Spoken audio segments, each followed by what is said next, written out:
Welcome back to Sovereign Table, my sovereignty. This is it. This is the episode that closes the restoration series. This is the episode that brings it all together. This is the episode that leaves you with the tools to live your name. You took it back. Now it's time to become it. If you've been with us from the beginning, then you already know. This wasn't just a series. This podcast was never just about another episode, another podcast, another thing to listen to. Because here we don't just talk about change. We go all the way back to what was lost. And that's what we did in the restoration series. We named the grief. We exposed the patterns. We confronted the illusion of control that we've been living under. And we uncovered the lies that shaped how you see yourself. We walked through the version of you that learned how to survive and the life you built that almost fit, but never fully aligned. We asked hard questions. Why do you keep starting over? Why does it never hold?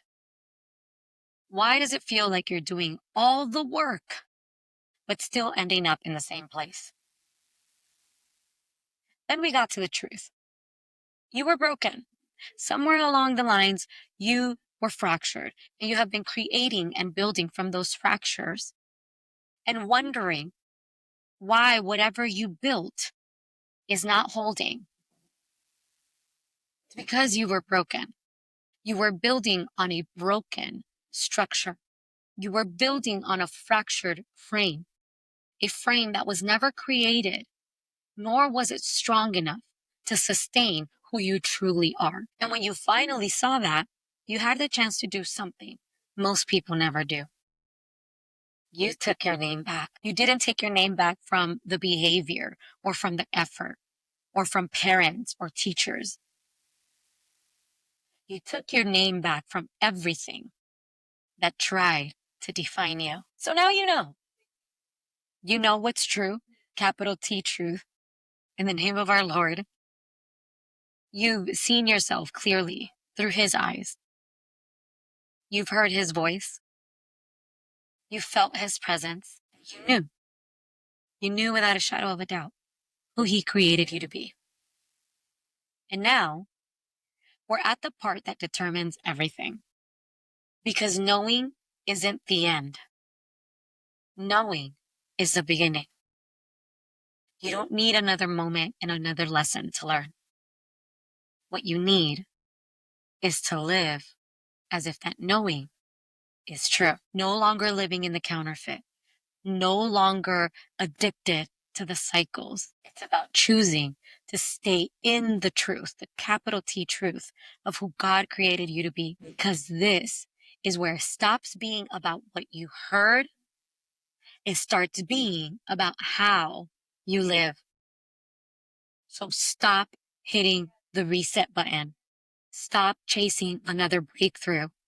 Stop stepping out of the truth you already found and start living by the name that God designed you and called you by. This is now you live it.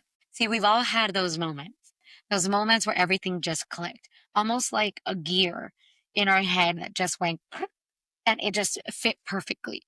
You were clear. You felt aligned. You knew this is it. This is who I am. And then life kept going. Pressure showed up. Old patterns resurfaced. Familiar thoughts came back. You didn't lose who you are. You left who you are. Not because you're a failure or because you're inconsistent or unreliable or not strong enough or whatever your story is, whatever that lie is. It's not because of that you left who you really are. You left it because you didn't resonate with that identity yet. Yes, you saw it. Yes, you knew who you are because God showed it to you, but you've been this person for so long. And so they're just up against each other trying to figure out who it's going to be. The true identity, who you really are, hasn't become your way of living yet. Because identity isn't something that's proven in moments of clarity. It's revealed in the moments where you choose to stay aligned instead of choosing to go back to what you know. John 15:4 tells us, abide in me and I in you. Jesus says, abide. That word in the original language is meno in Greek. I'm probably not pronouncing it correctly, so please, like, hook a sister up. And so for this one, we're using specifically the Greek translation. And so the word abide is meno, and it means to remain, to stay, to not step out. Abiding is not something that we do when it feels right. We don't abide because it feels right. We don't visit because it feels right. Abiding is to stay even when it doesn't feel right. Because abide isn't a quick return. It's a decision to take up residence in truth, to stop visiting it and start living from it. Could you imagine just for a moment what your life would be like if you stopped visiting God, stopped visiting Jesus when things got hectic, and began living from his truth, from his blueprint, from who he says you are, from his frame and his design and his beingness in you, instead of visiting him, instead of visiting who you are when it feels convenient, when it feels like, okay, I think I can do this today. What if you abided in him at all times, therefore abided in the truth, the capital T truth of who you are in every single moment you chose to stay, to remain? It's not easy. And we know it's not easy because that's where most people break. See, the thing is that you've been treating capital T truth like a place that you visit when your way doesn't work out. I have news for you. Your way will never work out. Your way has you burnt out, exhausted, lonely, fractured, feeling unlovable, unworthy. And those are all lies because you are lovable. You are worthy. You matter to him. Isaiah 43:1, where I called you by name. You are mine. You think it was an accident that he said that? Stop treating capital T truth like a place that you visit. Don't just go there when you need to get grounded or because it clicks and it makes sense.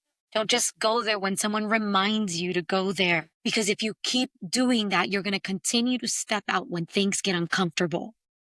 When the world starts being the world, which it will always be, things are going to get uncomfortable.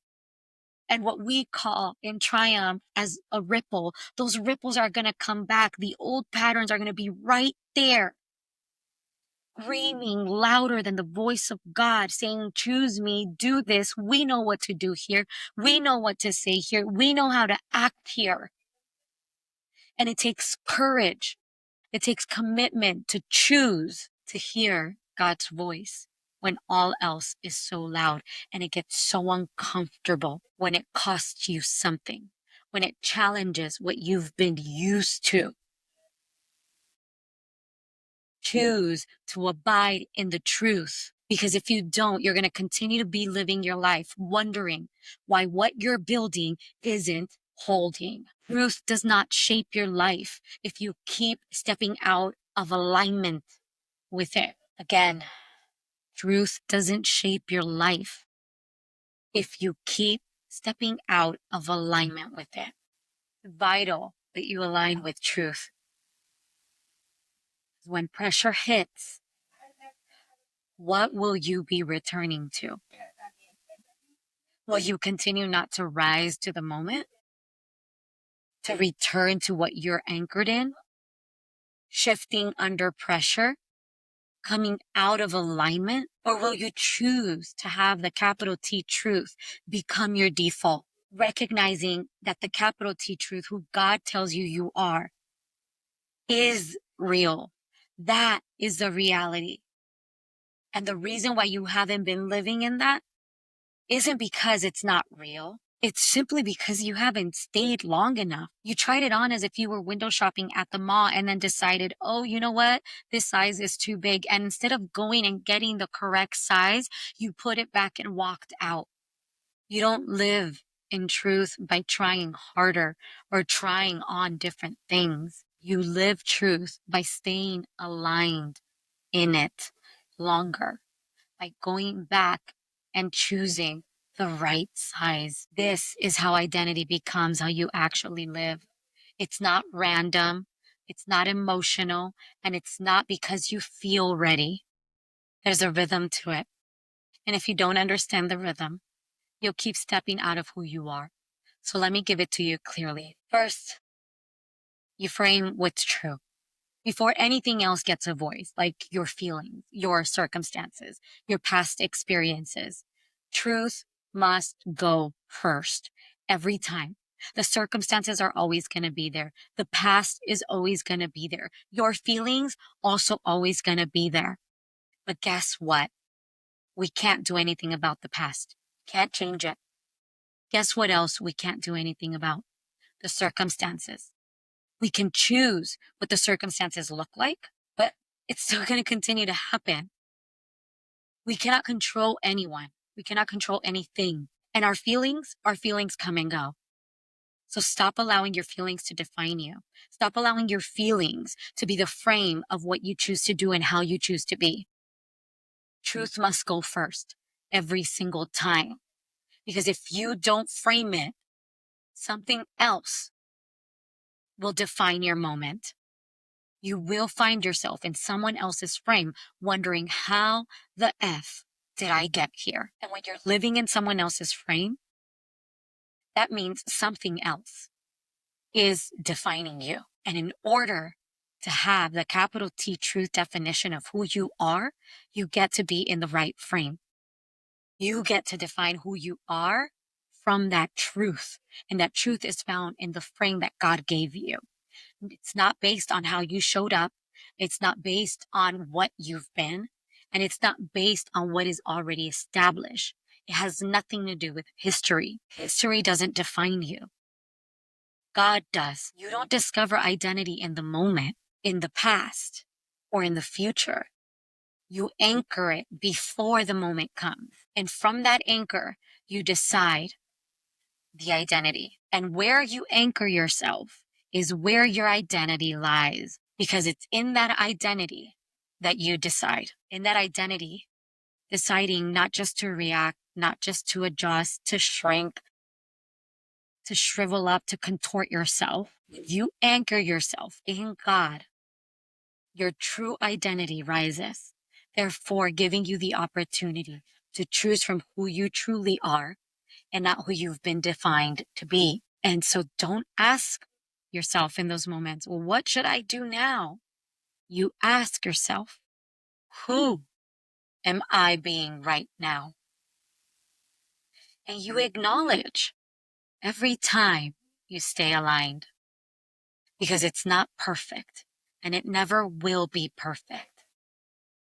Even if you step out, you celebrate and acknowledge that you notice that you stepped out, and then you choose to step back in and stay.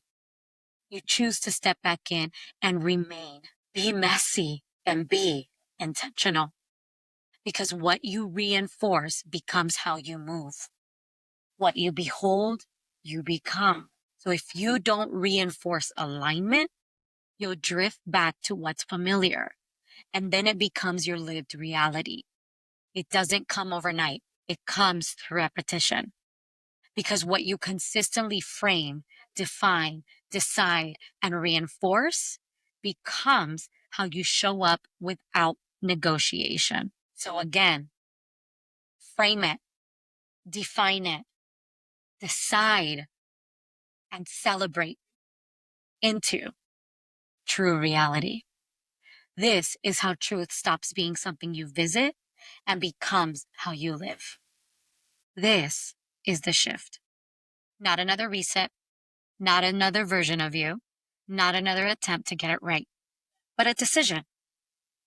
I'm not stepping out of this anymore. I'm not negotiating with what's true. I'm not going back to what I used to answer to. So, you all ready for the declaration?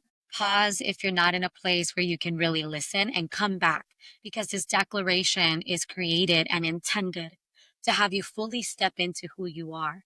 And it's something that you can repeat over and over again. So if you need to take a moment and write it down, go ahead and do that now. Grab your pen, your paper, your journal, and repeat this as many times as you need. Repeat this until who you truly are designed in Christ becomes your reality. You guys ready? Okay. Repeat after me. The truth of who I am in Christ, it's not something I visit anymore. This is where I live. I don't step out of Christ's truth when it gets uncomfortable. I don't shift identity when pressure shows up. I don't go back to what I used to answer to. I stay aligned. I remain. I move from what is true. This is who I am and who God designed me to be. My sovereignties, you don't need another episode. You don't need another breakthrough. You don't need another revelation. You don't need another catharsis. You don't need another moment. You need to remain. Remain aligned to who God created you to be. Because restoration doesn't give you something new. Restoration brings you back to what was always true. Now, you don't visit that truth anymore. You live from it. You belong in it. Don't forget whose kingdom you live in. Don't forget whose daughter you are. Remember and allow it to create a new neural path in you, a new cellular system, a new molecular system within you that vibrates at the name, at the sound, and at the embrace of our Heavenly Father, because that's who you are. He called you by name and called you His. You are mine, He says, and don't let any lie ever fracture that truth again. This is the Restoration Series. Thank you, thank you, thank you for taking this journey with me, for restoring with me, for saying yes to the restoration of Christ in you. Thank you for taking your seat at the table. Now, my sovereignties, we will be taking the next 2 weeks off as I sit and prepare with our Heavenly Father the next series. I am so excited. I am so enthused to share that with you. And so sit with me these next 2 weeks. Sit with me in restoration. Re-listen to these episodes and restore in your true identity, in your true belonging in Christ as we welcome the new series 2 weeks from now. I love you. May God bless you. May God keep you. May He make His face to shine upon you. May His glory be upon you. May His grace be within you. And may His Holy Spirit comfort you as you continue to choose the truth of who He says you are. I will see you in a couple weeks. Bye-bye.